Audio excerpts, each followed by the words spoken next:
This is Toffees coming to you live from TI5 on behalf of 2P.Dota, and I'm here with my guest Pimpmuckl. How are you doing today? Yeah, I'm pretty good. It's been a warm day yesterday, so I was sweating all over. But now it's perfect. It's like the perfect nut weather, right? Just having a good time, like, I don't know, like 80 degrees Celsius. So. Yeah, it's been phenomenal during the day, cool at night, so you can just kind of lounge on the grass and watch the last games of the day. I did want to talk to you about being here at the event. I know that you've done a lot of work throughout the year, mostly as a dedicated OBS and sort of doing some production for different tournaments. What tournaments have you worked with throughout the year, especially as an observer? So first of all, of course, there's Dota Pit. Obviously, like that was pretty much my baby. I was trying really hard to make it great. Yeah. Was coding my own stuff. Was going super ham. And then there was also some offline tournaments like ESL Frankfurt, which was amazing, just because there's like 18,000 people sitting right in front of, like ahead of you, and you hear them cheering. Like in the production room, everything goes ham. It's amazing. And there, of course, there was the TI5 qualifiers, insane shifts. Like we had like 10 hours of shifts actually, and then 20 hours of slowing down. And oh man, it was sick. But yeah, that's pretty much what I did. So a lot of tournaments with a lot of prize pools, pretty big gigs, I guess you could say. When the Valve invites came out, they invited, I believe, 2 dedicated OBS to be here, and a lot of us were surprised that you were not on that list. As somebody who watches a lot of Dota, I was actually caught off guard by that. Were you surprised as well? Actually, no. It's more like I was surprised by the decision to only invite 2 observers, not so much that I wasn't invited, because let's face it, Webbers and Script, they do this stuff full time. They're excellent in what they do. They're very experienced, very like down to earth guys. They don't shake, right? They don't fail, and I don't have the same experience, so it's no problem at all. I was like a bit surprised, as I said, about the notion that no group stage on the stream 2 and 3 was doing anything with dedicated observers. We just think it's like it's a decision Valve has to make. I don't really think it's great, but I mean that's Valve. That's on them. But in general, I'm fine. Well, it's an interesting discussion to have, because when you talk about the big casters who are brought out for the event, like say Pimpmuckl, he's someone who hasn't really had to run his own camera for a while. So when they come to the group stages and they're said, we don't have an OBS for you, there's got to be a little bit of a rust issue to shake off. So I do think that could be very surprising. Yeah, it's like you could see it sometimes, like especially Owen, obviously. Like he was doing his own thing back when he was still in Pixel Pipe with Wakey, and then he like straight to the DreamHack Studios, Weapons and Script, they were doing stuff for him, and you could see that there was some like some issues. Not that Owen isn't a great guy doing observing, but you know, obviously if you're used to only talking and having someone else like direct the flow of the game a bit, just help you out just a tiny bit, that's already so much which is gonna help it. I mean, in general, it was still an amazing event, right? That's no problem at all, actually.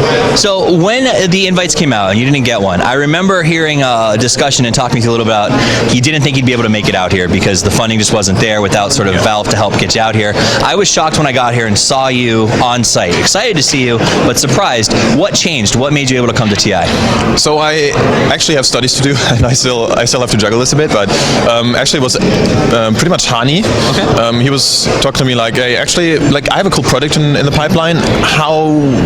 How do you think would this work out if you just do some German content actually for Aces? So Aces are they're around here. They're sponsoring all the laptops for this event, and they've got a booth.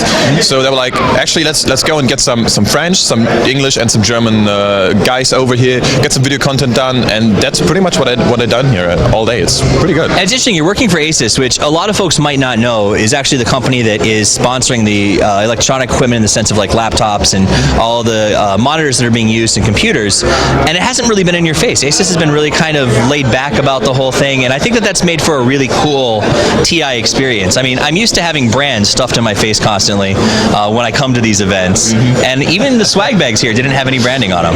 No, it's like pretty laid back. I think this is mostly like Valve, just, you know, they're like, yes, you can quote unquote sponsor us, but it's like, you do this our way, we don't need your funding, you can get some exposure, but not like this crazy exposure where you have to pay a ton for. Still, what I kind of like about this, that sponsors don't have to go like all in on the advertisement. So the guys over at Asus, they've got like ice cream to give away, so you can tweet them like a picture and they just give you ice cream. It's like super amazing. I don't know, just like, I think like Red Bull has some what is it called, Rocket League stuff. Yeah. And like everyone's just having a good time. It's not like the super corporate stuff, so it's a lot better from the atmosphere, I think. It is. It's a lot of fun. Now I know that you're doing these vlogs for Asus. Are you putting those up daily, or where can we find those? Yeah, it's actually daily. Like every one of us, like Maxilin for the French, Gareth, Durka, I mean most people know him from Join Dota. He's doing like the English ones, and I'm going to obviously do the German ones. We do this on our personal YouTube channels, and there's also like no big branding. It's not like we only do stuff and always mention those guys. It's like we have our overlays, stories and we got our intros, but that's it. And it's like super laid back, and we pretty much try to get the guys who aren't here to be as close to the event as possible. So it's not like we focus on let's say interviewing people, or like we try to give them a good idea, like how do we get into the arena, like what are the queues, we're getting our bags checked, like how does this work, how do we get in again, what is there around the secret shop. I was doing some interviews with people who have spent like tons of freaking dollars on the secret shop, and it's like we really try to get the people here. Awesome. So if the folks watching want to go get a fan perspective of the event, where can they find your vlog? My personal ones are going to be on youtube.com/jjpew. It's an old account, it just so happened, but yeah, that's pretty much where I do my stuff. But actually, it's a better idea to follow me on Twitter, because that's where I put all my stuff. It's twitter.com/pimpmuckl. All right. Well, this is Toffees live from TI5 here with Pimpmuckl, the I think biggest up and coming obs in the sport. So look for him. I assume you'll be here next year on Valve's dime. You can probably mark me down for that. Here for 2P.Dota, talking. We'll have more videos throughout the day, and as always, Toffees out.